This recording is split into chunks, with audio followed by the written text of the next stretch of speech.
ఆ సార్ చెప్పిండంటే చేసి తీర్తాడు అనిపిస్తుంది. ఆ సార్ అన్నాడంటే 600 అమల్లో పెడతాడు అనిపిస్తుంది.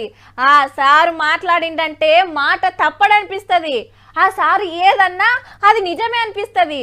ఆ సారు ఏం చెప్పినా అదే ఫాలో కావాలనిపిస్తుంది. ఇంతకు ఆ సార్ ఎవరు? మన కేసీఆర్ సారే. అబ్బా ఎంత ముద్దుగా మాట్లాడతాడుల్లా. మునుపు ఏలుబడి చేసినోళ్ళు హైదరాబాద్ను ఎంత ఆగం చేసింది, సారు దాన్ని ఎట్లా రేవుకు తెచ్చింది, అప్పట్లో ఏమన్నా చెప్పేదా?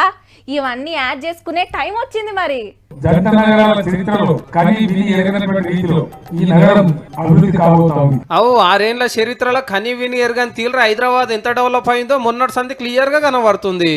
100% మీరు అమెరికాలోని డల్లాస్ లో ఎట్లయితే త్వరలోనే అట్లాంటి హైదరాబాద్ లో కూడా చూడబోతున్నారు అని చెప్పి నేను మనవి చేస్తా ఉన్నా. అమెరికాలో ఉండే డల్లాస్ సిటీ లెక్క హైదరాబాద్ ని సింగారిస్తామంటే ఆఖరికి ఇటలీలో ఉండే వెనిస్ సిటీ అయ్యింది. అంటే పడవల మీద తిరిగే పట్నం అన్నట్టు. షిన్కు వాడితే చిత్తడి, జోరైతే మత్తడి. ఇక 6 ఏళ్ల కిందట పాత బస్తీని ఏం చేస్తామన్నాడంటే టర్కీలో ఉన్న ఇస్తాంబుల్ కు చాలా పెద్ద పేరుంది.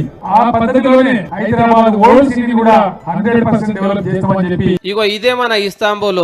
చంద్రాంగుట్ట చెరువైంది, ఫలక్నామా వంగింది, శాలిబండ జాలువారింది. పాత బస్తీలో పాతిండ్లు ఊలి పానాలే పోతున్నాయి గానీ ఇటుకే కదిలింది లేదు. పాత బస్తీ కొత్తగా అయ్యింది లేదు. హైదరాబాద్ లో మా స్పెషల్ కార్లు ఉన్నాయి. వాహన పడంగానే మా కార్లన్నీ బోట్లు అయిపోతాయని చెప్పి, పడవలు అయిపోతాయని నేను చెప్పిన. ఆనలు పడితే రోడ్లు చెరువులు అవుతాయి, కాళ్ళు పడవలు అవుతాయి, డ్రైవర్లు లేకుండానే నడుస్తాయి. అవంతలు అవే ఒకదాని మీదకి ఒకటి ఎక్కుతాయి. అగో గంత టెక్నాలజీ ఉన్నది మరి హైదరాబాద్ ఆనాల. విరిగిపోయిన ప్లాస్టిక్ బకెట్లు, చెడిపోయిన పరుపులు కూడా నాలలో కొట్టుకొని వస్తా ఉంటాయి. అప్పుడేమో గానీ ఇప్పుడైతే మనుషులే కొట్టుకపోయే లెవెల్లో డెవలప్ అయింది సార్ కలలుగన్న డల్లాస్ సిటీ. 5 నుంచి 6 సంవత్సరాలలో సంపూర్ణమైనటువంటి విశ్వనగరం రూపు తీసుకునే అవకాశం ఉంటది. చెప్పి 4 ఏళ్ళు అయిందంటే 30 విశ్వనగరం తయారైనట్టే. ఇంకో 2 ఏళ్లలో మొత్తం విశ్వనగరం చూస్తామన్నట్టు. అప్పుడు ఇంకెట్లుంటుందప్పో. ముఖ్యమంత్రి సారే కాదు, ముఖ్యమైన మంత్రి రామన్న కూడా దునియా మొత్తంలో హైదరాబాదే మస్తు డెవలప్ అవుతుంది అంటుంటాడు.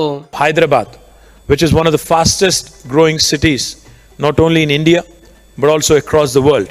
తెలంగాణ వచ్చినాక భాగ్యనగర్ పబ్లిక్ కు ఇంతటి భాగ్యం కల్పించినందుకు పేరున శనార్థులు చెప్పుకుంటున్నారు సర్కారు వాళ్ళకు. 5 సంవత్సరాలు చేసింది లేదు, మన్ను మశానం ఏం లేదు.